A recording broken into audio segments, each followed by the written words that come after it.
ஒரு காலத்தில் மகிஷாசுரன் என்ற அரக்கன் கடும் தவம் செய்து பிரம்மாவிடமிருந்து ஒரு வரம் பெற்றான்.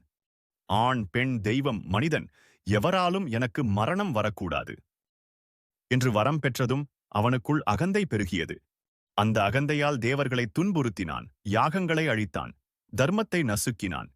தேவர்கள் அனைவரும் விஷ்ணு, சிவன், பிரம்மா ஆகியோரிடம் சென்று முறையிட்டார்கள். அப்பொழுது மூன்று மூர்த்திகளின் கோபம், கருணை சக்தி ஒன்றிணைந்து ஒரு தெய்வீக ஒளியாக வெளிப்பட்டது. அந்த ஒளியிலிருந்து மகாசக்தி துர்க்கை அம்மன் பிறந்தாள். சிவன் திரிசூலம், விஷ்ணு சக்கரம், அக்னி தீ, வாயு வேகம், இந்திரன் வஜ்ராயுதம், எல்லா தேவர்களும் தங்கள் ஆயுதங்களை அளித்தார்கள்.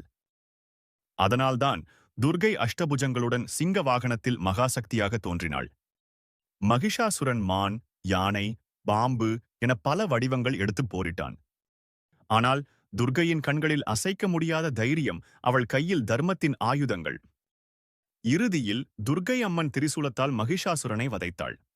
இந்த வீடியோ பிடித்திருந்தால் சப்ஸ்கிரைப் செய்யுங்கள், லைக் பண்ணுங்கள்.